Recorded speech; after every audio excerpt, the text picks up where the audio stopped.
Hello, I'm Richard Ridge for Broadway World. As the Candor and Ebb song goes, the name on everybody's lips is gonna be Pamela Anderson. The international star is stepping into the role of Roxy Hart in the hit musical Chicago, beginning on April 12th for a limited 8-week engagement at the Ambassador Theater.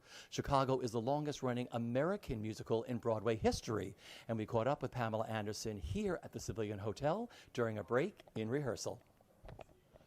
I am so excited to be sitting with you.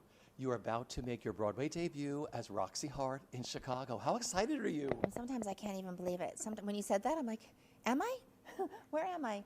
But no, I love it. I'm so excited. I'm so excited. I'm just eating it up. I'm soaking it in. I'm like a sponge. You know, you have to learn so much, and it's such a huge support system that I'm really lucky. I can't believe it. Was Broadway a dream of yours to come here?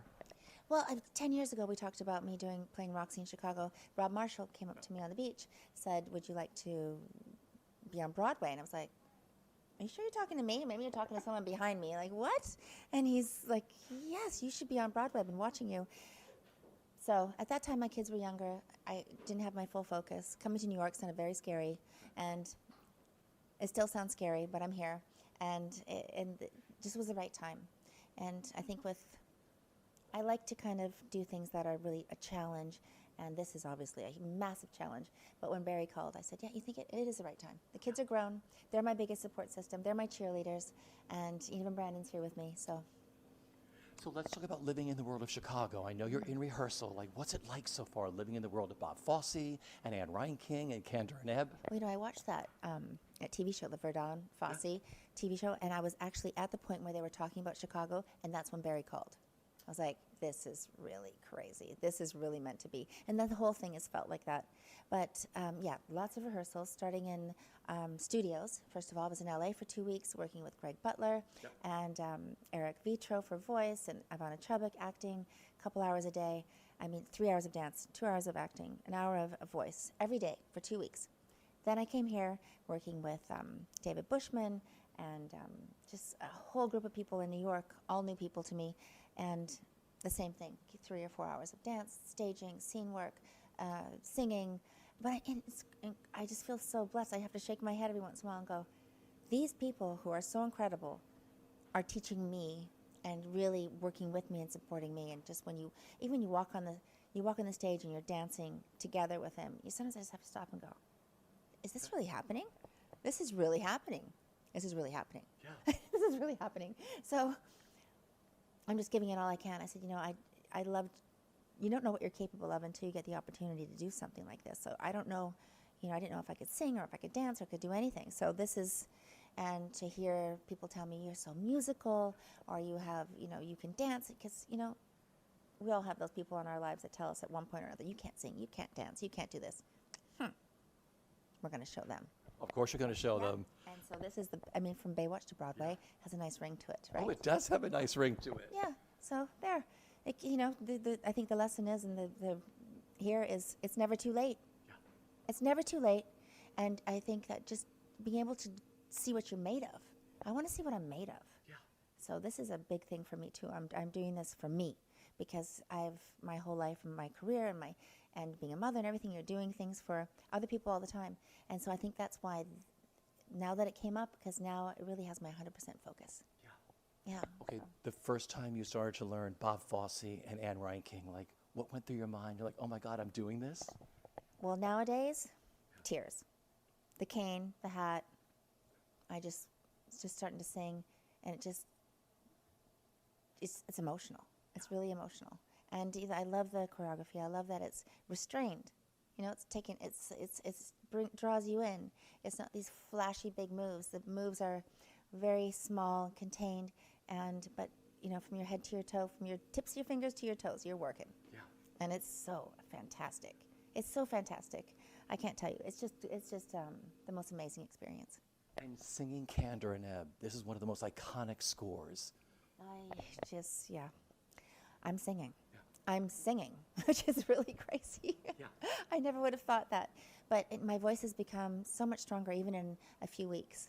And like I said, you just don't know what you are capable of doing until you just do it.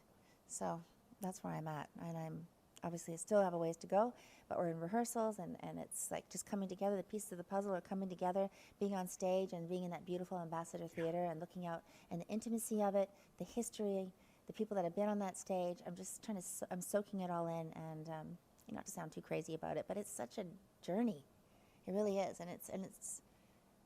I think it's important. It's artists are the freedom fighters of the world. It's with everything going on in the world right now, we need this. I need this. Yeah. You know, it's an incredible experience. I wish everybody could experience it, being in my shoes. Yeah. What you love about Roxy so far? She's a survivor. What a wonderful role to play. Oh, she's a survivor, and she uses everything she's got. She's, it's a little parallel. I get it. How media is so powerful, and it can be used as a weapon or as a tool for good. But she's very savvy, smart on her feet, quick, and I love the character. I love it, and she uses everything she's got. She's very imaginative. Yeah. These pictures behind us, the poster work is stunning. Oh, thanks. When you first saw yourself like done up as Roxy, like what went through your mind? Well, these red lips, I can see them, kind of. And I'm not used to wearing red lips. It's like I just feel like I can see my lips somewhere. It's very, so it's fun. I mean, I love makeup. I love glamour. It was, I kind of been taking some time to myself, and I thought, you know what? I love it again because, for a long time this was my life. Makeup and hair and working and movies and TV shows and just trying to fit it all in and, all that kind of stuff. And this has been, now I'm kind of taking a break and coming back. I'm enjoying every bit of it, every minute of it, getting ready, transforming, getting the rehearsals. And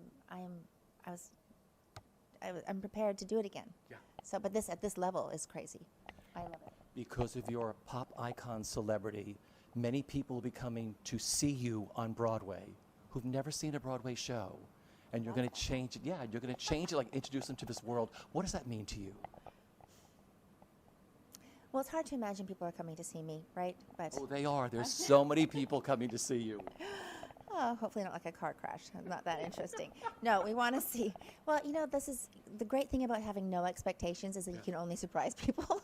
Yeah. So I'm going to give it all I have, though. I'm just finding those places in myself that have not been tapped into yet, not touched yet. So this is all new to me. And I'm going for it. I'm not holding back, and I'm just going to go wild and crazy because, this might be it. This is it. Could be it. You never know what happens in life, but I need this for my soul. I need to do something that I'm really proud of and something that I can, it's a challenge. I mean, like I said, I don't know what I'm capable of, and that's what I want to find out. So finally, what are you looking forward to? That first performance in front of a live audience, your Broadway debut. Just doing it. Just doing it. I'm sure I'll just fall over and faint afterwards because I need to do it. Now I'm starting to feel like, there's that point where you're like, oh, can I get off this train? No, you can't. You're doing this. I'm really doing this? And then it gets closer and you're like, no, I have to do this. Now you're like, I can't wait to get to rehearsal. I can't wait to, get to that voice lesson. I can't wait to try the song again. And so I'm kind of going over the hump and getting into that point. So now I'm really excited about it. I'm still scared out of my mind, but I like that feeling. Yeah. It's a healthy feeling. Just remember that day. Broadway debuts only happen once, and yours is going to be magical. Oh, well, thank you. Thank you.